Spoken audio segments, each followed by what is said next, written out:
Hey everybody, this is Jeff Newton. I'm a former 60 Minutes producer, former senior producer at National Geographic and Vice on HBO. I want to talk to you a little bit tonight about elections.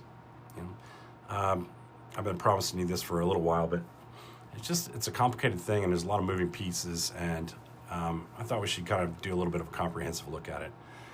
Did you guys ever even think that we'd be spending so much of our waking lives talking about elections? You know, not just the run-of-the-mill, who's going to win this one, what issues we wanted fixed. I'm talking about whether we could actually ever be certain that we'll have fair elections again, and if we could trust the results. I mean, there was that debacle that put George Jr. in the White House when he beat Al Gore, but truth be told, if he would have simply won his home state of Tennessee, we would not have had the Supreme Court making a ruling on that, and Al would have won the White House with those electoral votes. I think there was 11 of them he was short, right? If he won Tennessee, he had 11 votes, and that would have been it. And we might have avoided the Iraq War, and George W. would have avoided his embarrassing stint in the White House and simply retired to painting those lovely still life watercolors back at his ranch in Crawford, Texas. And what a dream that would have been, right? But other than that election, Americans never really worried much about whether or not our elections were run properly. We had courts that we felt were pretty impartial and trustworthy. We had election workers from all over the political persuasions, red state, blue state, that most people felt were pretty fair, and they took their job seriously, and they weren't partisan. We had representatives, or shall we call them electoral college electors, from each state that we knew were not trying to hand in fake electoral college results because the president wanted them to. They weren't conspiring with the sitting president to steal an election back then. When they came to Congress to confirm something for the presidential election, it was largely ceremonial.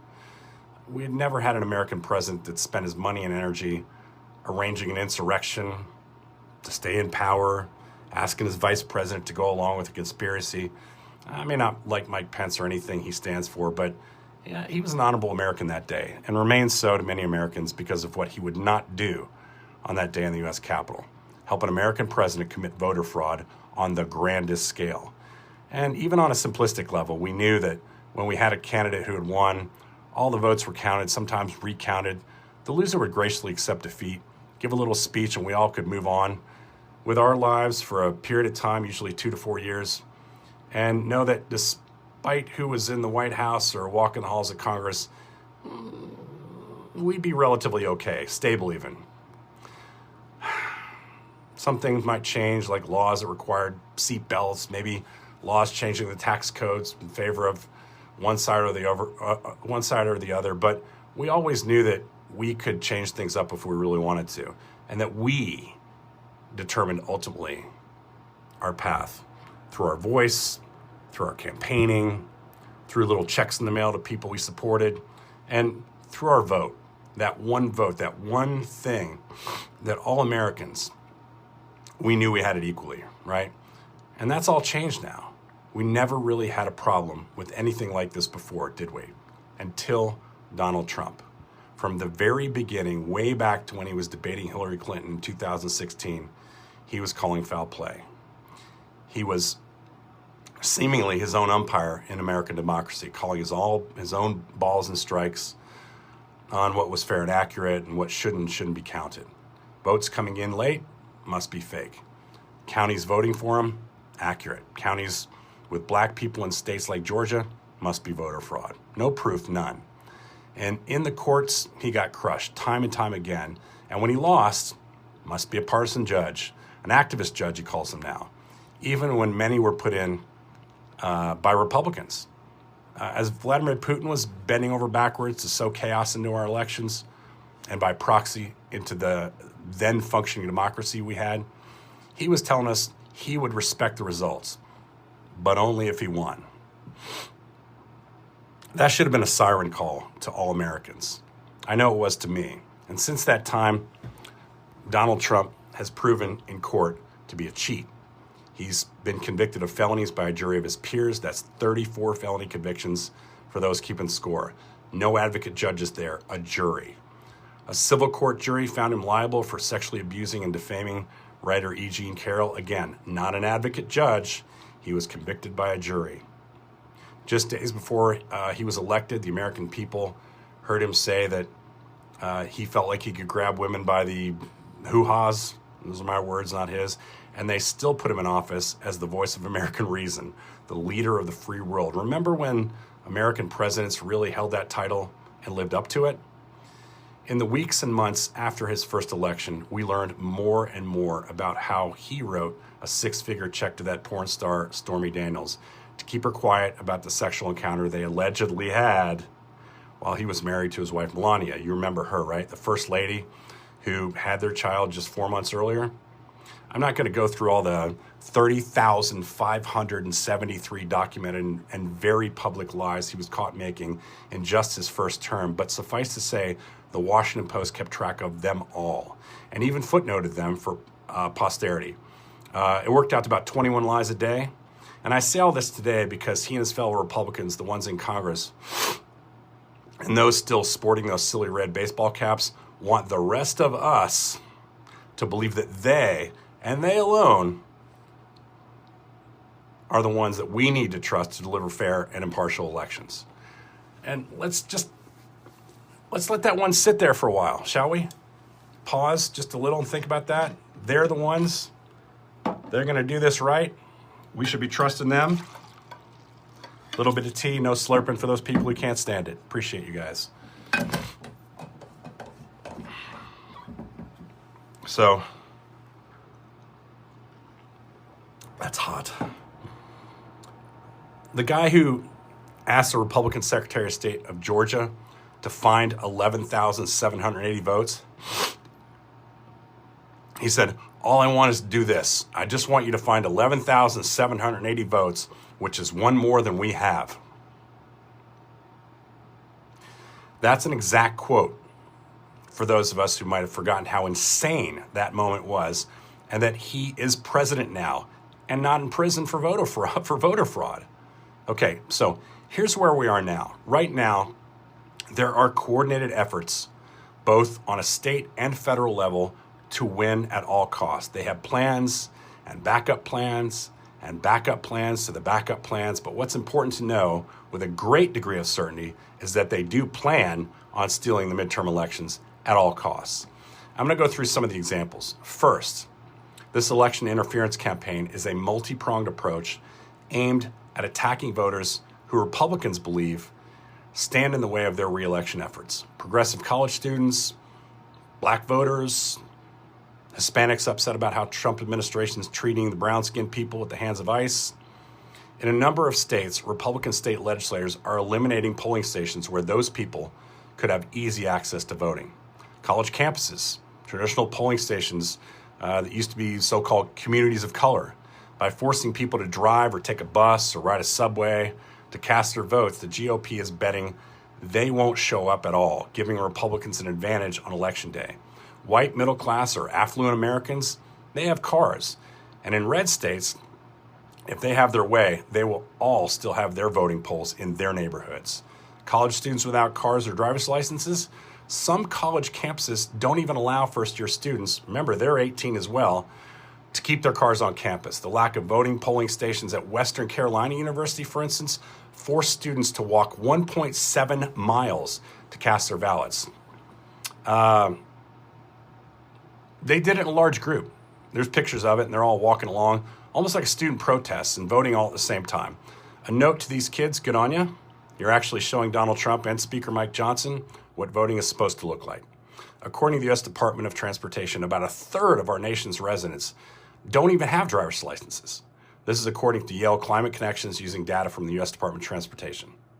Another proposed obstacle. Just a few days ago, the House of Representatives passed the Save America Act. I've talked about this on my podcast, which would make it harder for an estimated 21 million Americans to vote. Not undocumented immigrants. Remember, they don't vote. They don't vote. 21 million Americans. Republicans say it's to ensure that they have the right people voting. People like House Speaker Mike Johnson claim, without evidence, it's the blue states where it just happens. Democrats in office where voter fraud is taking place. It's blue states. That, of course, is a lie, and it's unsubstantiated by any real evidence. Study after impartial study has shown voter fraud to be less than 1%. And if we have to be more accurate, it's closer to 0%. It's closer to 0%. There's study after study showing that. And if you come at me, voter troll, I'll bring the studies to show you the receipts. The Save America Act is now in the Senate, where it will take 60 votes to pass because of the Senate filibuster rule. Republicans in the Senate would have to eliminate that rule to enact passage of the legislation with fewer than 60 votes. But if passed, women who went through a divorce or those without a valid passport or easy access to their birth certificates would have a hard time re-registering to vote. Americans without passports, roughly 30% of Americans even have them. Most of the people that don't have them live in deep South states and Midwestern states. Only California and a very few northeastern states have a population that registers over 60% of Americans who own a passport. Here's some more great stuff the bill would offer. The SAFE Act mandates that states conduct voter roll purges every 30 days, potentially leading to the removal of eligible voters based on outdated or inaccurate data. The frequent purging could disproportionately affect naturalized citizens, other eligible voters, as highlighted by the Brennan Center of Justice. And they've got a great report out on it. You should go look it up. Just put in Brennan Center of Justice and in voting, and it'll come up for you. You can read it. It's great. It's great reading. An example, though, of how it could go wrong. Say I moved homes and hadn't updated my new address. I'd be purged. With monthly purges, I might find out too late to fix it. And I might miss my chance to send my congressman, a dude named Ben Klein, who I deem to be a worthless MAGA asshole, packing. Now, imagine with this caveat, Donald Trump and his Attorney General Pam Bondi want to get their hands on our voter registration information. You've seen that up in Minnesota where they're trying to get it, and in states like Arizona, they've been asking for it as well. So far, they've asked at least 26 states for just such information. Guess what it contains, among other things? What political party you're affiliated with. For me, I'm not a fan of parties, and as a reporter, I've always thought, it's not important to register for a political party because I'm a journalist. I don't really care who votes one way or the other, and I pick issues over party affiliation. And frankly, I don't really trust all that many politicians. But imagine if my name were Julio Rodriguez. Julio, I'm an American. I voted the last several elections. My party affiliation's Democrat. And now imagine Julio's red state doing its monthly voter purge, the state database which Trump wants and says Julio is a Democrat, or just that Julio's Mexican descent. And imagine if states gave that to the federal government, which so far does not have state voter registration data. Can anyone imagine Donald Trump and his data friends putting together purge lists, for instance, handing them out to Republican secretaries of state and then saying they have a high degree of certainty that old Julio is maybe illegal, or maybe they simply can't find his current home address and it needs to be purged rather than corrected? Julio must be illegal for the sake of democracy. He needs to be purged. If he's not, he can fix it in December after the election. See how easily this could play itself out? And, we're on to you, we're on to you, Stephen Miller. Republicans have been trying to convince Americans for years now that undocumented immigrants are swaying elections by voting illegally. It's a stupid fucking argument. Here's why. If an undocumented immigrant gets caught voting, it's already against the law. We don't need a new law to state what's already on the books. But if he is caught, they risk going to jail and immediate deportation. Ask yourself, if you're trying to secretly stay in the country and below the radar, why you would risk casting a vote if it would put you in jail and then sent home to your home country. They wouldn't. And anybody who says otherwise is a fool or a liar, or both. Voting in a U.S. election as an undocumented immigrant is illegal and carries severe consequences. Under USC 611, it's a federal crime punishable by up to 1 year in prison and or fines. Additionally, 8 USC 1227A6 subsection A deems such individuals deportable, and 18 USC 911 criminalizes false claims of U.S. citizenship for voting purposes with penalties of up to 3 years in prison. Donald Trump keeps suggesting Democrats are trying to steal the elections. The truth is, he's just projecting. There's ample evidence of it. Do you guys see the video the other day of Congressman Randy Fine secretly ghost, like ghost voting where you vote for other people? He's ghost voting in Florida legislature. That is to say, he was wandering around the floor of the state house casting votes for members who were not there. And do you know what Fine had to say about the Save America Act and the Democrats who are trying to oppose it? They want to cheat. He said that on the floor of Congress. We want to cheat, right? Everybody but the Republicans want to cheat. Hilarious. God, they have no shame. If you want to know why my merch store sells No Liars and Hypocrites t-shirts, just look up Congressman Fine's videos.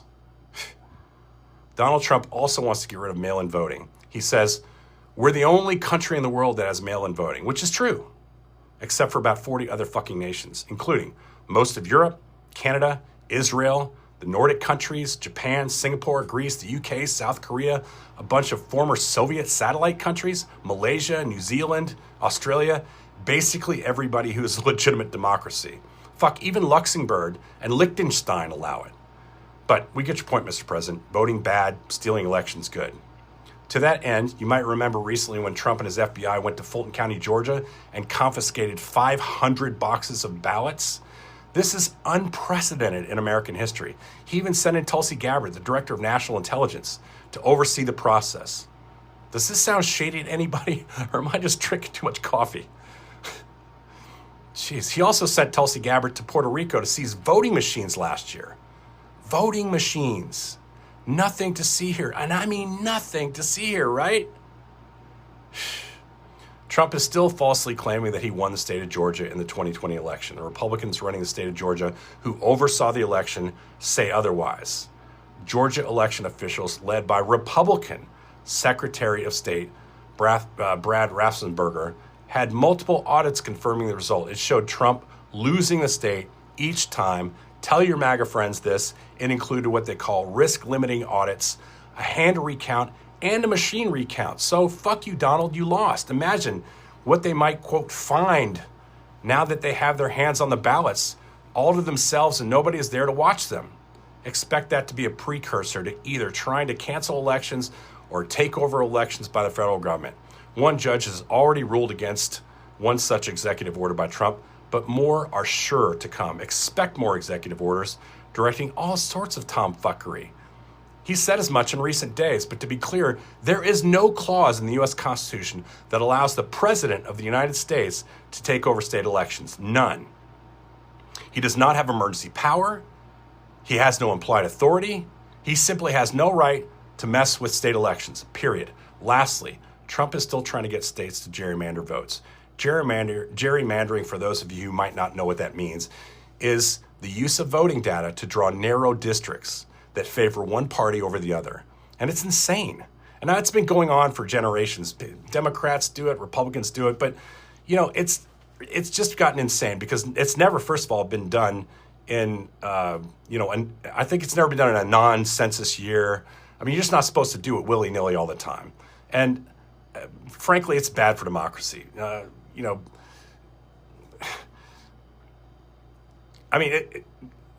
When he started this stuff in Texas, remember that? It was like a couple months ago.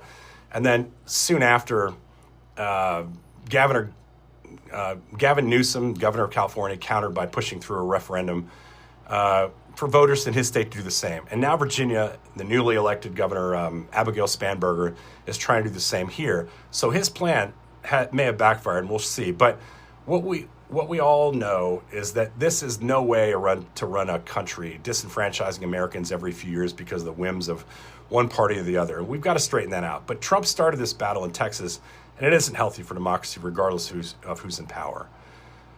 What Americans must do: we have to work to register voters. Volunteer to be an election worker in your town, county, city. Call your Republican elected officials in Congress.